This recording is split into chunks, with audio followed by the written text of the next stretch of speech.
पाकिस्तान तहरीक-ए-इंसाफ के चेयरमैन इमरान खान के खिलाफ तोशाखाना केस की समाअत आज होगी। इमरान खान F8 कचहरी के बजाय जुडिशल कॉम्प्लेक्स G11 में पेश होंगे। तोशाखाना केस में फर्द जुर्म की कार्रवाई के लिए तलबी पर चेयरमैन PTI इमरान खान आज इस्लामाबाद आएंगे और एडिशनल सेशन जज जफर इकबाल की अदालत में पेश होंगे।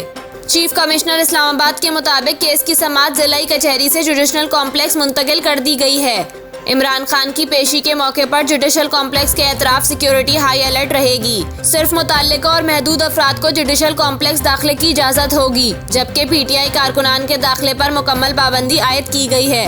इसके अलावा इस्लामाबाद के बाद जिला रावलपिंडी में भी दिफा 144 नाफिज कर दी गई है, जिसके मुताबिक रैलियों, जलसों और दीगर इज्तिमात की इजाज़त नहीं होगी। नोटिफिकेशन में कहा गया है कि फैसला अमन व अमान की सूरत हाल के पेश नज़र किया गया। वाज़ेह रहे कि इमरान खान के खिलाफ गुज़िश्ता साल 21 नवंबर को फौजदारी कार्रवाई के लिए दरख्वास्त दायर की गई। जज जफर इकबाल ने 22 नवंबर के लिए फ्रीकैन को नोटिस जारी किए।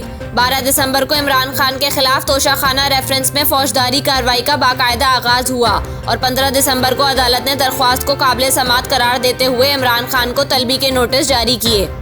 लेकिन इमरान खान 9 जनवरी को अदालत पेश ना हुए और मुत्तहिद बार हाजिरी से इस्तिस्ना की दरख्वास्तें दायर की। अदालत ने 31 जनवरी को पहली बार इमरान खान पर फर्द जुर्म आयद करने के लिए तारीख मुकर्रर की, जो अब तक काबिल अमल नहीं हो सकी।